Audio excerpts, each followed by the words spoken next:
Hi, I'm Amara. I am the youth staff member at Yup, and I am interviewing you. Please introduce yourself, name, pronouns, church of origin, and favorite treat. Oh, and Yeah. location. Okay. Yes. My name is Amelie Heisey. I use she, her pronouns. I'm 22 years old and I am in Bellevue, Washington. And my favorite treat is ice cream.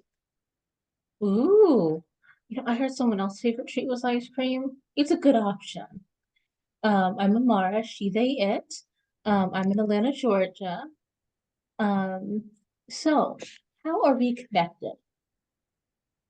Well, like in life or like at the moment. Either way. Um, I feel, well, I guess literally we're connected via Zoom, but we're also connected through most likely shared beliefs, a shared faith, shared spaces, things in common, etc. Yeah, definitely. What are you doing in your current UU life? Currently, I am on the National Emerging Adults Task Force, also known as NEAT, where we're working to connect young adults and specifically emerging adults, with congregations and the UU faith at large. I'm also serving as the senior dean at Camp Blue Boat, which is a part of Quest Camps this summer. And on the side, I'm contracted with the UUA to run the Yup and Just Breathe Instagrams. Oh, that's very interesting. How'd you get into all that? Growing up, I am in what was the Pacific Northwest District, which was part of the Pacific Western region before they collapsed districts to stay into regions. And I was very involved as a youth in con culture, which was big in the Pacific Northwest region. And I served on the Yes team, which was our youth advisory board for the district at the time. And I stayed super involved throughout high school, and then after high school, I was looking for a way to stay involved. And Eric Bliss came to me with the opportunity to join the task force, which at the time was just to the Pacific Western region, but this past year in August we actually expanded nationally. So I joined the task force, and I've been a part of it for the past 4 years now. Oh, that sounds nice. Have you been enjoying it? Yeah, I really enjoy it. It's allowed me to connect with other emerging adults, not just in our region, but also now nationally and internationally.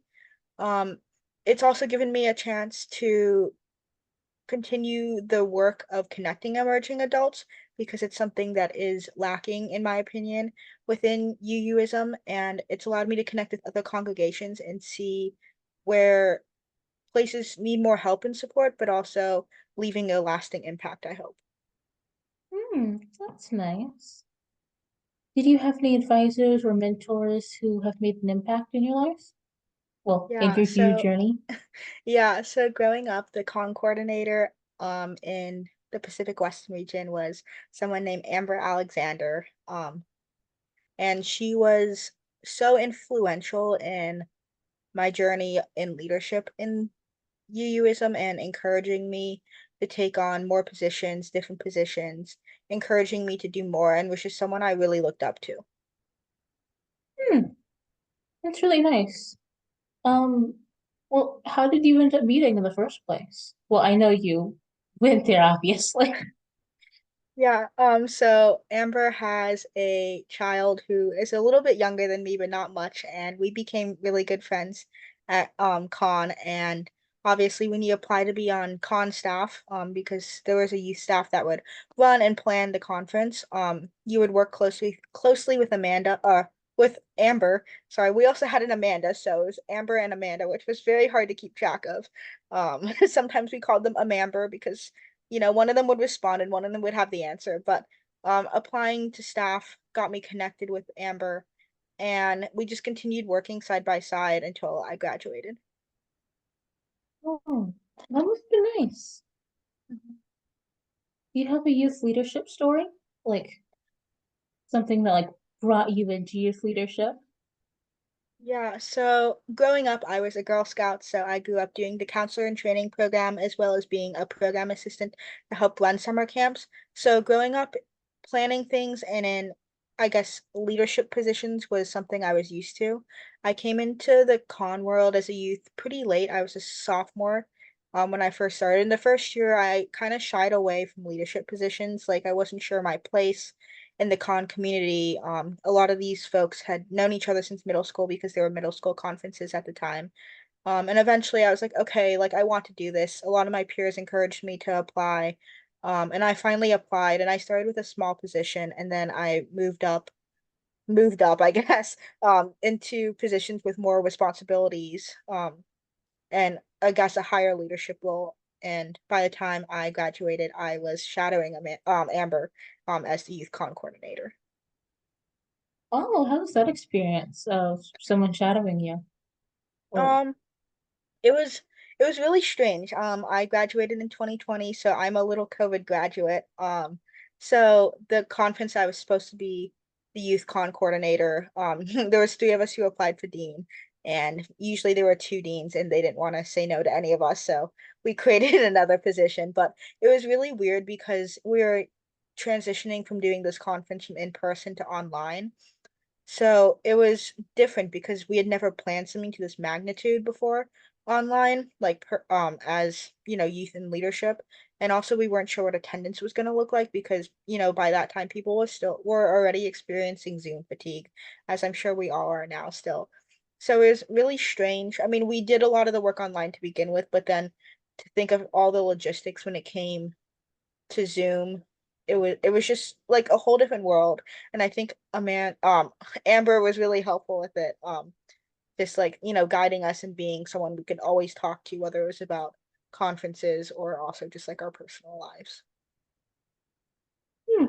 How was the attendance in 2020? I didn't attend, so I wouldn't know. Yeah, I can't remember exactly. It's been 4 years now. And but the Pacific Western region always had a very large conference turnout. There'd be, I would say, at least 100 of us. But I think the online attendance was much smaller, probably closer to like 25 to 50 of us. Well, that is much smaller, but that's at least enough. Mm-hmm. Like two classrooms worth of kids. So, Exactly. Yeah.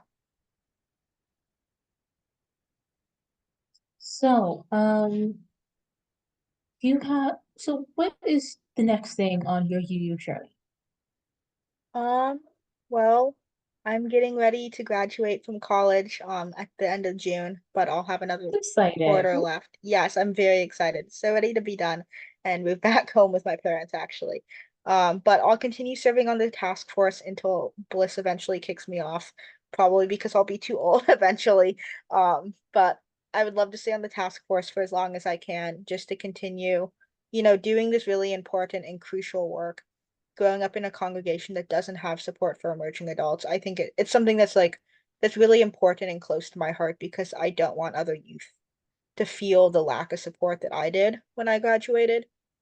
But in terms of anything past that, I'm not sure. I would love to come back to Quest Camp staff as a full adult staff and not just as a senior staff member. Just because I love camp so dearly and I've made so many new friends and connections with it. So I'd love to move into an adult leadership position at camp. But besides that, I'm not sure. Well, that sounds like some nice plans for the future. And you're about to graduate college. That's obviously exciting. New opportunities, new stuff. Mm-hmm. So, what advice or guidance would you give to, the current youth leaders or youth in general? I think it's important to reach out to the resources that do exist, such as the task force. The task force has a emerging adult database, so it allows us to connect with other emerging adults, hear about our monthly hangouts that we schedule. We have a pen pal group going currently, but connect with the resources that exist and take the opportunities that you have to continue to do this important work of creating support for emerging adults because eventually, it will be there. I know some congregations have, groups for young adults, joining those groups, meeting new young adults, connecting in the community that's there but still needs to grow. Well, that's very nice. I'm sure plenty of people, well, need to learn more about the options for support. Well, thank you so much for coming. This was great. And thank you for telling me about this emerging adults resource. I've never heard of it before.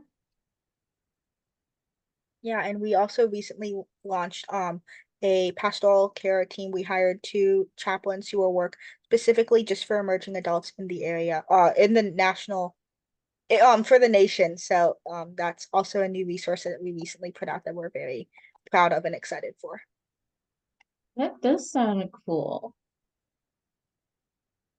Well, thank you so much for coming. This was great.